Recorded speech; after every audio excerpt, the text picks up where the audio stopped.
Since we are learning language, I'm sure you all know that sounds are the basic building blocks of spoken English or spoken language. You must have heard of IPA. So IPA is the International Phonetic Alphabet. It is a list of symbols representing all the speech sounds used by human beings in all the languages, not only in English, all around the world. So every language uses a set of distinct sounds called phonemes that are meaningful to the particular language. Like for example, if you go to Kerala, there's a unique sound called R. Like when you have to pronounce a fruit, if you have to say fruit in Malayalam, you have to say param. So R is a combination of L and R. So that's a unique sound in Kerala. In Telugu, there is a unique sound like L. L and L. There are two L's in it, Pallu. Pallu means fruits. So there are unique sounds in every language. Similarly, English also has its own unique sound system.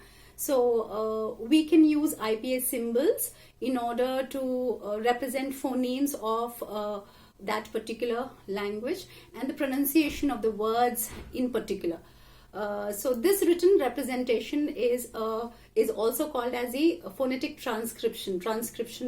In transcription, what we do is we have two slanted lines, and in between the sound is transcribed to pronounce. So the real pronunciation, the real spelling is quite different from how it is pronounced. So, and it is a useful tool to understand and pronounce a word correctly. So in order to understand how exactly we need to pronounce, the first thing what we do is rush to the dictionary or try to find out how it is pronounced only through the phonetic alphabet, that is transcription.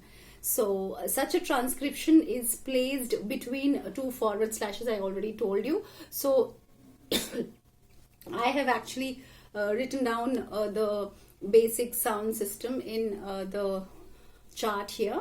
So there are 44 sounds or phonemes in English language. So remember this. So there are totally 44 sounds in English. So for example, if you have to transcribe university, you cannot write UNIVER SITY. So you'll have to transcribe it according to the pronunciation. So U here is pronounced as ya. Ya is a transcribing sound or the phonemic sound that is pronounced. So the spelling will be quite different from how it is transcribed. So remember that there are 44 sounds or phonemes in English language, and these sounds are broadly classified into two broad categories. The category one is the consonant sounds, and the second category is a vowel sound. So let us learn about the two broad categories. And under vowel sounds, again we have two subcategories, and they are the monophthongs and the diphthongs. So let's begin with consonant sounds. So consonant sounds are furthermore divided into 5 parts. The 5 kinds of consonant sounds are plosives, fricatives, affricatives, nasal sounds, and approximants. And I have actually listed out those for you. So the short form, I've just written P instead of plosives, F instead of affricatives, N instead of nasals, and A instead of approximants. So plosives are those sound utterances in English which are produced by blocking some part of our mouth. If I have to pronounce P, so I say P, so I'm completely closing my mouth and then releasing the air from my mouth to pronounce P. The same thing happens when I pronounce B, T, D, K and G. So these are the 6 sounds. They are not letters. They are sounds that are produced when we block the air and then release from our mouth. So the next kind are fricatives. Fricatives are similar to plosives. We stop the sound and then release a sound, but then it is partially done. So the kind of sound utterances that are produced with fricatives are f, v, th, d, s, z, sh, zh, and ha. So these are the main sounds that are categorized under fricatives. The next category is affricatives. There are two very, very unique sounds. They are ch and j, as in judge, ch as in choose. Nasal sounds, according to the word, you must have already guessed. Nasal sounds are those that require slight use of our nose, or the slight nasal sound is used while we utter these sounds. There are three sounds here. The first is m, then we have n, then we have ng. The final sound, or the final consonant sound, final variety of consonant sounds are called as approximants.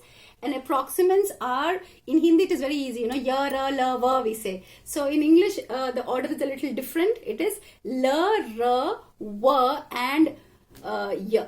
Alright? La, ra, va and ya. So these are the sounds that are supposed to be under approximants.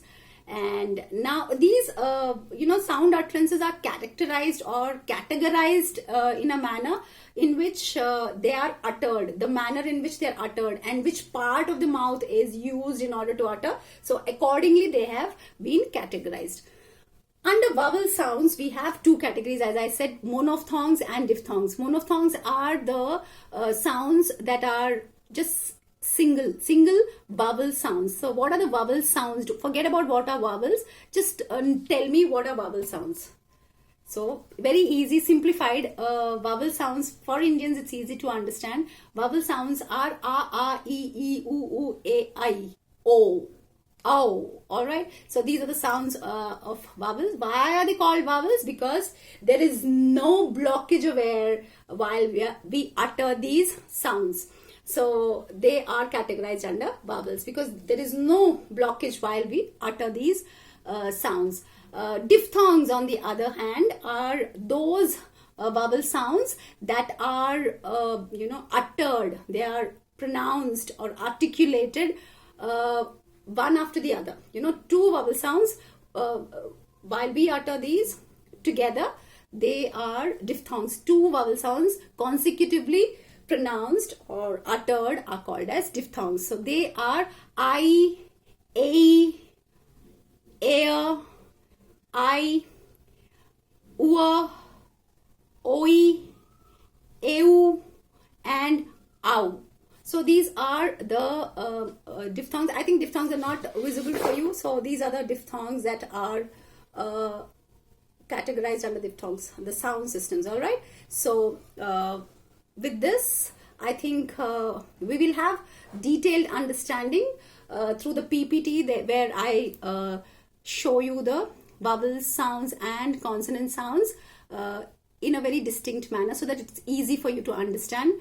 So please do follow the PPT that will be uploaded on the Moodle.